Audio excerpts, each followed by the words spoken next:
I know that it's amazing to me, and of course I'm a little biased because I just love his reporting, but I don't think you hear anything like that today. That is just an amazing, and we're going to demonstrate that a little bit further. One of the things that became famous for Murrow, and he did this quite often, was he would broadcast from the rooftop during various of the, during the Blitz in London. In fact, they tell the story that they were so afraid that he would blow national security that they made him go up and record a series of transcriptions. So he spent a lot of time up there just proving to the government that he could do it without endangering folks. So finally they let him do it. And this is a broadcast from September the 22nd of, now what? Yes. Wrong date, sorry guys. Let's I've never been this bad in my life. But anyway, here is Murrow up on the rooftop. I'm standing on a rooftop, looking out over London. At the moment, everything is quiet. For reasons of national as well as personal security, I am unable to tell you the exact location from which I'm speaking.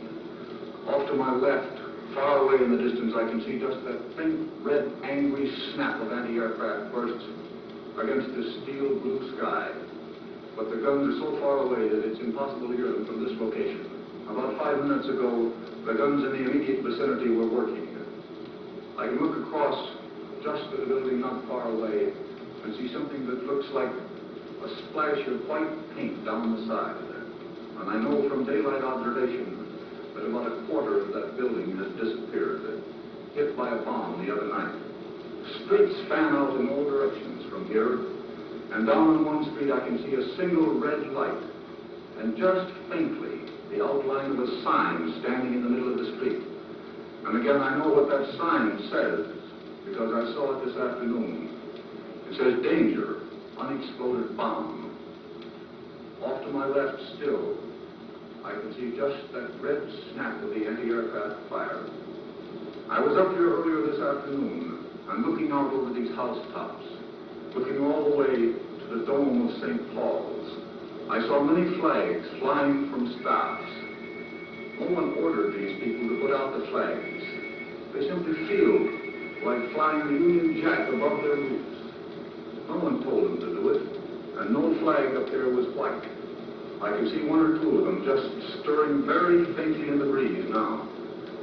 You may be able to hear the sound of guns off in the distance, very faintly, like someone kicking a tub. Now they're silent. 4 searchlights reach up, disappear in the light of a 3/4 moon. I should say at the moment there are probably 3 aircraft in the general vicinity of London, because one can tell by the movement of the lights and the flash of the anti-aircraft guns. But at the moment, in the central area, everything is quiet. More searchlights spring up over on my right.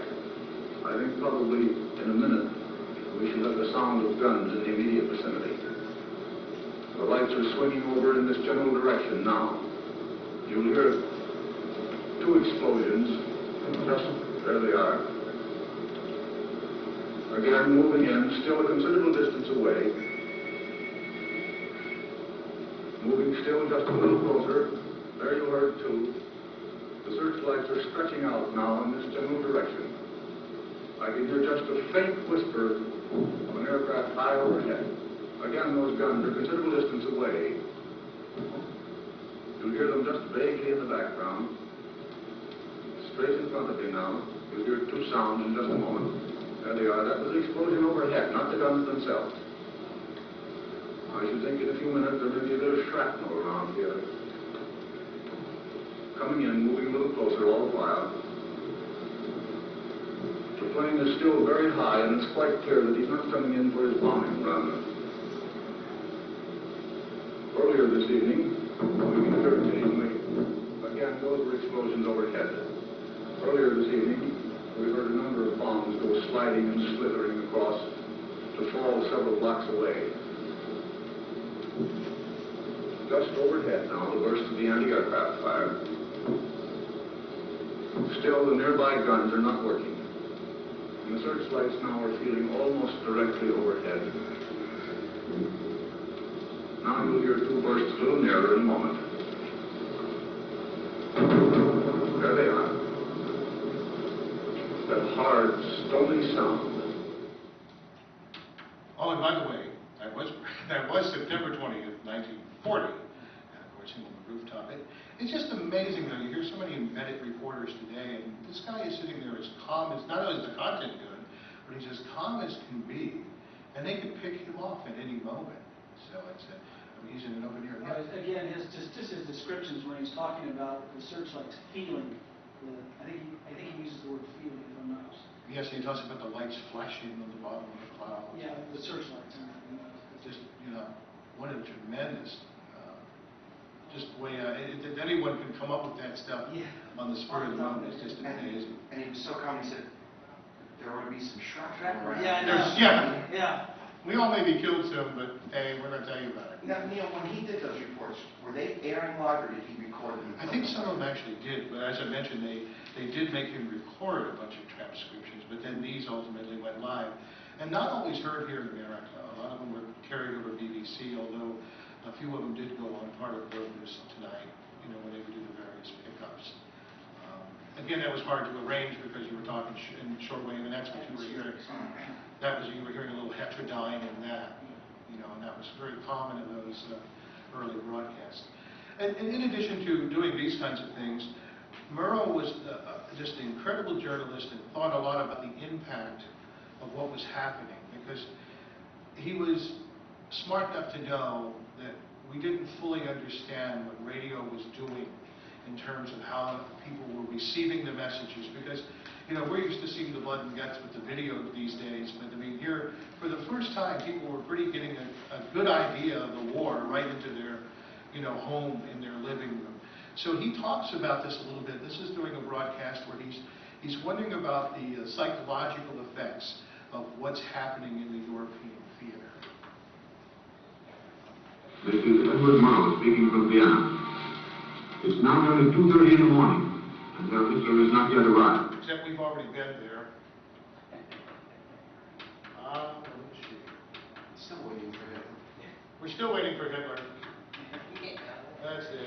I'm standing on a rooftop. Here we go. And in the future, as in the past, one of the strangest sensations for me will be that produced by radio. Sometime, someone will write the story of the technical and military uses to which this new weapon has been put.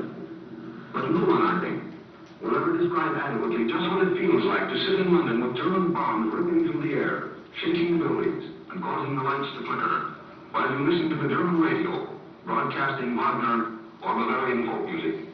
A twist of the dial gives you Tokyo talking about dangerous thoughts, an American senator discussing hemisphere defense, the clipped, precise accent of a British announcer describing the proper method of photographing elephants, Moscow boasting of the prospects of the wheat harvest in the Ukraine. Each nation speaking almost any language save its own, until finally you switch off the receiving set in order that the sounds from the four corners of the earth will not interfere with the sound of the German bombs that come close enough to cause you to dive under the desk. The bombs this spring will be bigger, and there'll be more of them, probably dropped from a greater height than ever before. Berlin and London will continue to claim that their bombs hit military targets, while the enemies strike mainly churches, schools, hospitals, and private dwellings. We're going to move on down to perhaps what is my my favorite Murrow broadcast of that era. This is one that was done in 1943 during the raid of Berlin. And I won't take time to play the whole thing, because we would take most of our time here. But what I've done is I've done a pretty good condensing of it so that you get all the salient points to it. I have the entire broadcast, and if anyone ever wants to hear that, you can come talk to me later if we have it. Because